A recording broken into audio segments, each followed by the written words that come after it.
화면 속 이 피부과들, 진짜 피부과 전문의가 있는 곳은 몇 곳일까요? 전부일 것 같지만 놀랍게도 10곳 중 단 한 곳입니다. 피부과라고 적혀 있으면 당연히 피부과 전문의가 있는 병원, 그렇게 믿어오셨을 겁니다. 그런데 많은 사람들이 그 차이를 전혀 모른 채 문을 엽니다. 습진이나 아토피를 보러 갔다가 저희는 미용만 합니다 라는 말을 듣고 돌아선 분도 적지 않습니다. 어쩌다 멀쩡한 간판 뒤에서 이런 일이 벌어지게 됐는지, 그리고 진짜를 가려내는 법까지 끝까지 함께 확인해 보겠습니다. 피부에 문제가 생기면 우리는 망설임 없이 피부과를 찾습니다.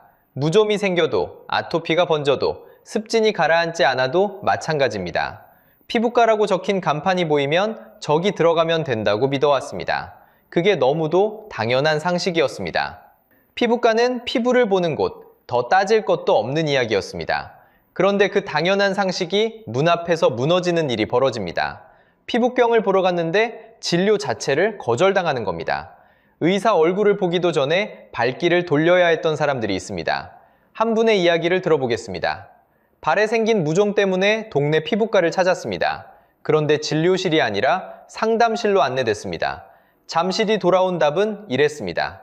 저희는 미용 시술만 합니다. 약 하나 받으러 갔다가 손에 쥔 건 시술 가격표였습니다. 정작 피부병을 봐주는 의사는 그 안에 없었습니다. 또 다른 분은 더 막막한 경험을 했습니다. 아토피가 심해져 치료받을 곳을 찾아 나섰습니다. 한 곳이 거절하기에 그럴 수도 있겠다 싶어 다음 곳으로 갔습니다. 그런데 그곳도 마찬가지였습니다. 그 다음도 또 그 다음도 같은 말이었습니다. 그렇게 6곳을 돌았지만 어디서도 진료를 받지 못했습니다. 돌아온 답은 한결같이 미용만 한다였습니다. 정작 아픈 곳은 그대로인데 문만 6번 닫힌 셈입니다. 쉽게 말해 분식집인 줄 알고 문을 열었는데 안에서는 디저트만 팔고 있는 셈입니다. 간판은 분명 피부과인데 정작 피부병은 보지 않습니다. 이쯤 되면 황당함을 넘어 어딘가 속은 듯한 기분마저 듭니다. 더 답답한 건 들어가기 전에는 그 안이 어떤 곳인지 가려내기조차 어렵다는 점입니다. 겉으로 보이는 간판은 거의 똑같기 때문입니다. 똑같은 글자, 똑같은 모양, 뒤에서 전혀 다른 일이 벌어지고 있는 겁니다. 이게 한두 곳만의 이야기라면 그저 운이 나빴다고 넘길 수 있습니다. 그런데 현장을 들여다보면 이야기가 달라집니다. 강남역에서 500m 안쪽, 그 좁은 구역에만 피부과가 약 40곳 모여 있습니다. 그리고 한 언론의 취재 결과 이 40곳 가운데 무려 37곳이 피부질환 진료를 하지 않았습니다. 오직 미용 시술만 하는 곳이었습니다. 10곳 중 9곳 꼴입니다. 피부과 간판을 내건 병원 대부분이 정작 피부병 환자는 받지 않고 있었던 겁니다. 그렇다면 내가 갔던 그곳이 운 나쁜 예외였을까요? 그런데 숫자를 가만히 들여다보면 그건 예외가 아니었습니다. 오히려 그게 보통이었습니다. 자, 왜 유독 피부과에서만 이런 일이 벌어질까요? 그 답을 찾으려면 먼저 한 가지 숫자를 마주해야 합니다.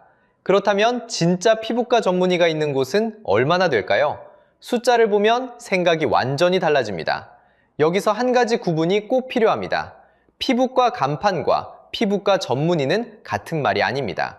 의사 면허만 있으면 누구나 간판에 진료 과목 피부과라고 걸 수 있습니다. 피부 질환을 따로 수련하지 않아도 됩니다. 그래서 똑같은 피부과 간판이라도 그 안에 있는 의사는 전혀 다른 사람일 수 있습니다. 우리는 그 차이를 모른 채 문을 엽니다. 이제 전체 숫자를 보겠습니다. 국내에서 피부를 진료하는 1차 의원은 약 15,000곳입니다. 그런데 이 가운데 피부과 전문의가 운영하는 곳은 1,516곳뿐입니다. 약 10%입니다. 15,000곳 대 1,500곳, 격차가 한눈에 보입니다. 쉽게 풀면 이렇습니다. 동네 피부과 간판 10곳을 세워두면 그중 9곳은 전문의가 아닐 수 있습니다. 10곳 중 9곳. 우리가 무심코 지나친 그 간판들의 진짜 비율입니다. 여러분이 마지막에 들렀던 그곳도 예외라는 보장은 없습니다. 그리고 이 쏠림은 지금도 빨라지고 있습니다. 2025년 1월부터 7월까지 새로 문을 연 일반의 의원을 보면 그중 83%가 피부과 진료를 신고했습니다. 새로 개원한 의사 100명 중 83명이 피부과로 향했다는 뜻입니다. 2024년에도 약 80%였습니다. 한 해의 우연이 아니라 굳어진 흐름입니다. 그런데 이게 끝이 아닙니다. 더 놀라운 숫자가 남아 있습니다. 전문의가 아니라는 사실보다 더 중요한 지점이 있습니다. 바로 건강보험입니다. 건강보험을 청구한다는 건 환자의 질병을 보험으로 진료했다는 뜻입니다. 그런데 2025년 상반기에 건강보험 청구액이 단 한 푼도 없는 의원이 2,304곳에 달했습니다. 보험으로 환자를 본 기록이 아예 없는 곳입니다. 이 숫자는 빠르게 늘고 있습니다. 2022년에는 1,540곳이었습니다. 3년 사이에 약 50%가 늘어난 셈입니다. 절반이 더 붙은 겁니다. 특히 강남 성형외과는 79%, 일반의는 42%가 보험 진료 기록이 없었습니다. 진료가 아니라 시술, 보험이 아니라 현금. 간판은 병원의 모습을 하고 있지만 그 안에서 벌어지는 일은 점점 다른 쪽으로 기울고 있습니다. 내가 간 곳이 운 나쁜 예외였던 게 아니라 그게 보통이었던 셈입니다. 여기서 진짜 질문이 시작됩니다. 멀쩡한 의사들이 왜 약속이라도 한 듯 똑같이 미용으로만 몰려갔을까요? 개인의 욕심 때문이라고 하기엔 숫자가 너무 일정합니다. 그 답은 한 사람의 선택이 아니라 그 길로 떠민 구조에 있었습니다. 멀쩡한 의사들이 왜 약속이라도 한 듯 똑같이 미용으로만 몰려갔을까요? 많은 분들이 답을 압니다. 돈 때문이라고. 틀린 말은 아닙니다. 하지만 그게 전부였다면 숫자가 이렇게까지 한쪽으로 쏠리진 않습니다. 개인의 욕심으로 보기엔 너무 많은 사람이 같은 선택을 했습니다. 그래서 한 걸음 더 들어가 봅니다. 의사를 미용으로 떠민 건 한 사람의 마음이 아니라 길 자체였습니다. 첫 번째 단서는 제도에 있습니다. 한국에서는 면허 시험에 합격하면 곧바로 병원을 열 수 있습니다. 수련을 더 받지 않아도 됩니다. 해외는 다릅니다. 미국과 영국, 캐나다 같은 나라는 면허 시험을 통과한 뒤에도 최소 1년에서 3년의 임상수련을 거쳐야 혼자 진료를 봅니다. 그 시간을 건너뛸 수 있는 문이 한국에는 활짝 열려 있습니다. 문이 넓으니 사람이 몰립니다. 그 결과는 숫자로 드러납니다. 인구 100만 명당 성형 분야 의사 수를 보면 미국과 일본은 각각 22명입니다. 한국은 50명입니다. 2배가 넘습니다. 다른 나라가 수련이라는 문턱으로 속도를 늦추는 동안 한국은 그 문턱이 없었습니다.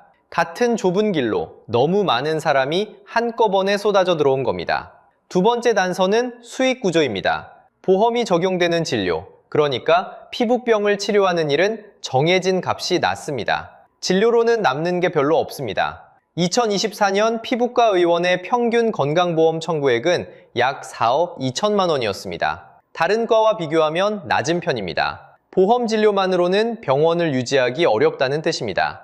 그러니 보험이 안 되는 미용 시술로 버는 쪽으로 기울 수밖에 없습니다. 여기에 공급 과잉이 겹칩니다. 의사가 넘치면 고용된 의사의 몸값이 흔들립니다. 한때 월급을 받고 일하는 봉직의 자리에 세전 연봉 3천만 원짜리 공고가 올라왔습니다. 1년 전 월 500만 원 선에서 크게 떨어진 값입니다. 그 공고에는 1시간 만에 이력서가 100통 넘게 몰렸습니다. 다만 이 임금이 계속 추락만 한 건 아닙니다. 2025년 말에는 강남의 한 미용 클리닉이 월 세후 1,500만 원에서 2천만 원을 제시한 사례도 관측됐습니다. 한쪽에선 바닥을 찍고 한쪽에선 다시 뛰어오릅니다. 같은 일을 하는 의사인데도 몸값이 이렇게 출렁입니다. 그만큼 흔들림이 큰 시장이라는 얘기입니다. 안정된 직업처럼 보이던 자리가 실은 출렁이는 배 위에 놓여 있었던 셈입니다.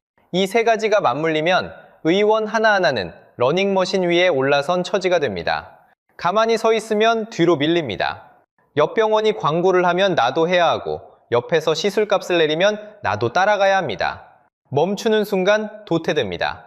그래서 멈출 수가 없습니다. 그러니까 이건 의사 개인이 나빠서가 아니라 그렇게 설계된 길이었습니다. 면허만 따면 바로 열 수 있는 문, 진료로는 남지 않는 값, 그리고 넘쳐나는 공급. 이 세 가지가 멀쩡한 의사들을 같은 방향으로 떠밀었습니다. 한 사람의 선택이 아니라 모두를 같은 출구로 몰아넣은 구조였던 겁니다.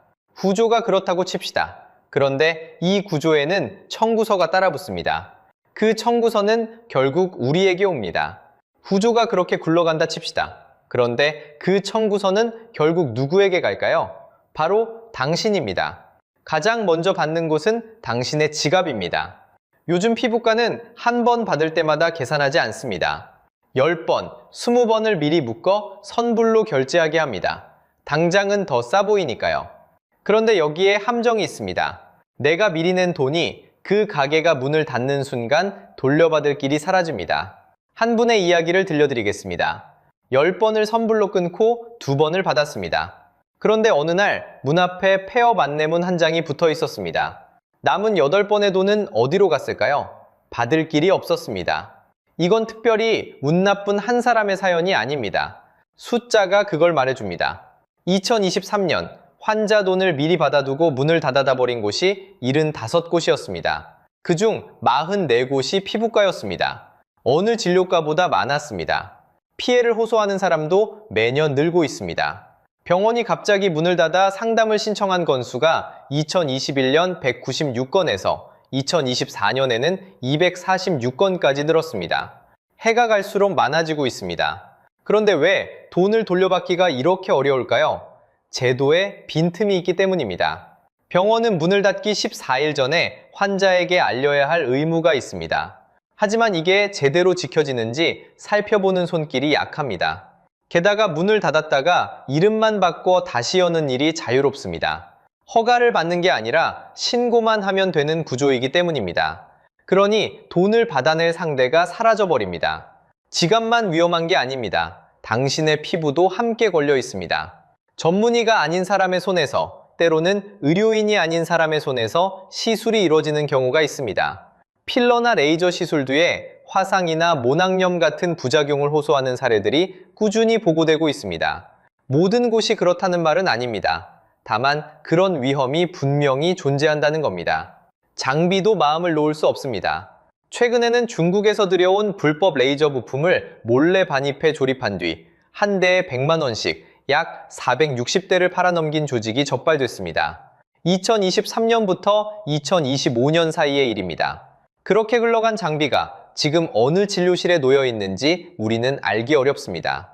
정리하면 이렇습니다. 미리 낸 돈은 문 닫는 순간 사라질 수 있고 검증되지 않은 손과 장비 앞에 내 피부가 놓일 수 있습니다. 구조가 떠민 결과가 이렇게 내 지갑과 내 얼굴로 돌아온 겁니다. 그렇다면 우리는 그냥 운에 맡겨야 할까요? 아닙니다. 운에 맡길 필요 없습니다. 가짜를 거르는 법은 단순합니다. 이제부터는 다음에 피부과 문을 열기 전 딱 3가지만 확인하면 됩니다. 첫째, 간판을 읽으십시오. 똑같이 피부과라고 적혀 있어도 글자가 다릅니다. 오 피부과의원이라고 적혀 있으면 피부과 전문의가 진료하는 곳입니다. 반면 작은 글씨로 진료과목 피부과라고만 붙어 있다면 그곳은 전문의가 아닌 일반 의가 운영하는 곳일 수 있습니다. 글자 하나 차이가 진짜와 가짜를 가릅니다. 병원 안에는 전문의 자격을 표시한 면허가 걸려 있습니다. 그 표시를 확인하는 것만으로도 절반은 걸은 셈입니다. 둘째, 건강보험으로 진료가 되는지 물어보십시오. 피부질환을 제대로 보는 병원이라면 습진이나 아토피 같은 질환을 건강보험으로 진료합니다. 그런데 저희는 보험 진료는 안 합니다 라는 답이 돌아온다면 그곳은 사실상 미용시술만 하는 곳입니다. 진료 과목이 무엇인지, 보험 진료가 가능한지 이 한 가지 질문이 그 병원의 정체를 드러냅니다. 셋째, 과도한 선불 패키지와 상담실장의 권유를 경계하십시오. 의사가 아니라 상담실장이 먼저 나와 10번, 20번짜리 패키지를 권한다면 잠시 멈추셔야 합니다. 앞서 보셨듯 미리 낸 돈은 병원이 문을 닫는 순간 돌려받을 길이 사라집니다. 한꺼번에 큰 돈을 선불로 넣는 일은 그만큼 위험을 떠안는 일입니다. 간판을 읽고 보험 진료를 묻고 선불을 경계한다. 이 3가지만 기억하면 됩니다. 그렇다면 이 구조 자체는 영영 바뀌지 않는 걸까요? 다행히 변화의 움직임이 시작되고 있습니다. 정부는 비전문의가 진료과목 피부과라고 표기하는 것 자체를 없애는 의료법 개정을 검토하고 있습니다. 2026년 하반기를 목표로 한 움직임입니다. 소비자를 헷갈리게 만든 그 글자가 사라진다면 간판만 보고도 진짜를 가려낼 수 있게 됩니다. 또 하나, 2025년 12월에는 도수치료를 비롯한 3개 항목이 관리급여로 지정됐습니다. 2026년 1분기 시행이 전망됩니다. 보험은 이름만 걸치고 사실상 본인이 거의 다 내는 방식이라 본인 부담이 최대 95%에 이릅니다. 무분별하게 늘어나던 일부 시술에 제동을 걸려는 시도입니다. 면허를 따자마자 곧바로 개원하는 대신 수련을 더 거치게 하자는 개원면허제 논의도 이어지고 있습니다. 아직 확정된 제도는 아닙니다. 하지만 의사를 미용으로 떠민 구조의 출발점을 송보려는 움직임이라는 점에서 의미가 있습니다. 제도는 시간이 걸립니다. 하지만 당장 오늘부터 바꿀 수 있는 것이 있습니다. 바로 우리 자신의 눈입니다. 다시 한번 기억하십시오. 피부과 간판이 아니라 피부과 전문의를 보고 가야 합니다. 여러분은 다음에 피부과 가실 때 간판부터 다시 보게 되실 겁니다. 10곳 중 9곳. 이 숫자를 우리는 처음엔 의사 개인의 욕심으로 읽었습니다. 하지만 끝까지 따라가 보니 그건 한 사람의 선택이 아니었습니다. 면허만 있으면 문을 열 수 있는 제도, 진료로는 버티기 어려운 수익 구조, 모두가 같은 좁은 문으로 쏟아져 들어온 공급과잉, 그렇게 설계된 길이었습니다. 그리고 그 구조의 청구서는 결국 우리에게 왔습니다. 우리가 바꿀 수 있는 건 제도만이 아닙니다. 더 빠르고 확실한 건 진짜를 알아보는 눈을 갖는 것입니다. 멀쩡해 보이는 간판 뒤를 한 번 더 들여다보는 일, 그 한 번의 확인이 내 돈과 피부를 지킵니다. 다시 한번 기억해 주십시오. 간판이 아니라 전문의를 보고 가십시오. 오늘 내용이 도움이 되셨다면 구독과 좋아요 부탁드립니다. 그리고 여러분이 겪은 피부과 경험이 있다면 댓글로 나눠주세요. 비슷한 일을 겪은 분들에게 그 한 줄이 가장 확실한 정보가 됩니다. 시청해주셔서 감사합니다.